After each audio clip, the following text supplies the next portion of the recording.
right now we are in the William Ralston Music Listening Room and Archive. Father Ralston graduated in 1951, and he came back to teach in the seminary. He taught moral theology, and soon he came over to the college and he taught English courses. The same year that I met Charles Harrison was the dean of the college and the chairman of the English department, and the most famous teacher at Sewanee at the time. And I took his English classes, and he invited me over to his house to listen to music not long after I arrived. And Charles asked me what I would like to hear.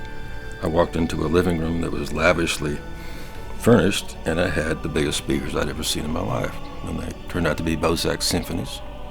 And he said, well, we'll listen to this. And he played the Richter performance of the Bach B minor Mass. And it changed my life. I mean, in a single evening, he changed my life. Father Ralston arrived with a record collection that was bigger than Charles Harrison's, which was unimaginable to me. We're talking about thousands and thousands of records. And he opened his house up to students as soon as he arrived. So Tuesday nights, we would go over to Father Ralston's to listen to music, and Thursday night, Charles Harrison's. That changed everything for really hundreds and hundreds of students, perhaps thousands. They were that important and that generous with their own time. We're trying to do something like that now. My vision was to try to get as close to Charles Harrison's living room or Ralston's living room, full of books, full of art. And I wanted students to come in here and say, before they ever heard the music, to say, wow.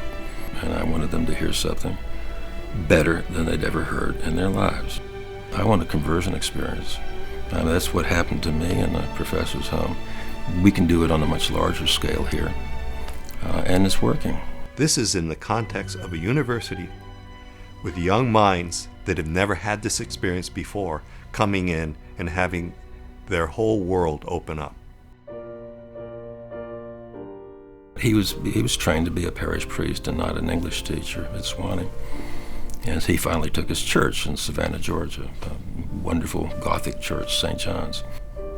By the time of his death in 2003, of course, he transitioned to CDs, but he quintupled the size of the collection. I'm understating it.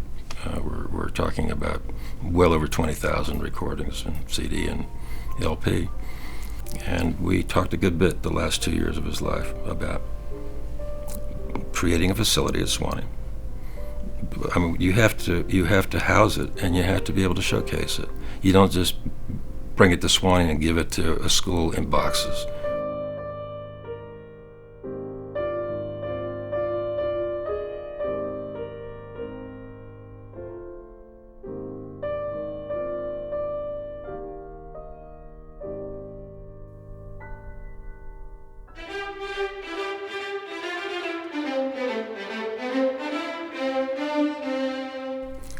As far as the Sewanee alumni, over 300 have contributed to the project.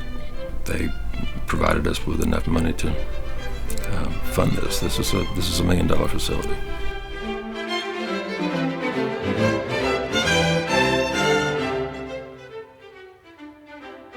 I'm sure we have 25,000 LPs.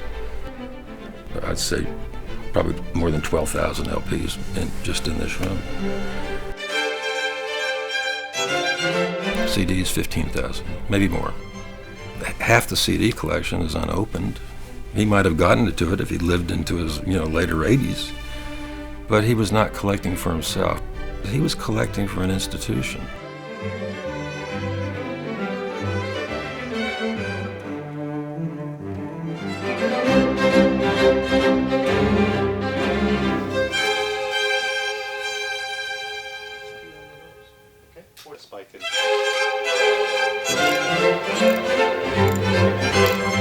It's not just spreading the gospel of high-end audio. It's not about a lifestyle. It's not about any of those things. What it really is about is to providing an experience that could be life-altering to any or all of these kids that come in here. We've lost a generation and a half of students. At Sewanee, I've seen it happen.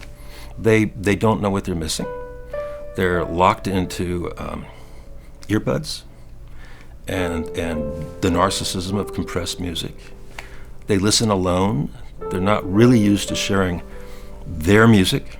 What really pulled me into this room was the classical music. So I'm just trying to get people to hear it. But when you sit in here and you experience a piece of music in this room, you really take something away from it.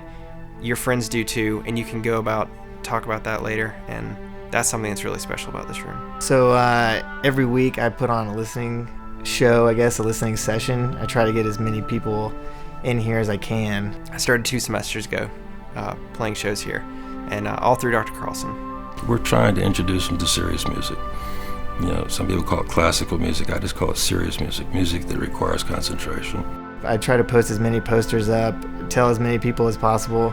So I'll advertise the shows across campus with bulletins. I print out signs and also send out emails to the student body. So I want to bring people into the room with something that they're familiar with, something contemporary. And then kind of the next album will be a little bit off of what they are used to, and then that last album will probably be something they don't usually hear. This month I'm doing a lot of modern classical music, specifically, minimalist pieces, composers like Steve Reich and Philip Glass, stuff like that. I just want to get to all of them, and I think we will. I really think within 1 year, every single student at this university, we got 1,500 right now, will come into this space. Not all of them are going to be transformed. No one's going to leave this space forgetting what happened to them. I can sense, in listening to this music, I take away more from it. I stood in this room, right here last week or so, and was just blown away. I walk outside, and it's like, wow, I can see music everywhere.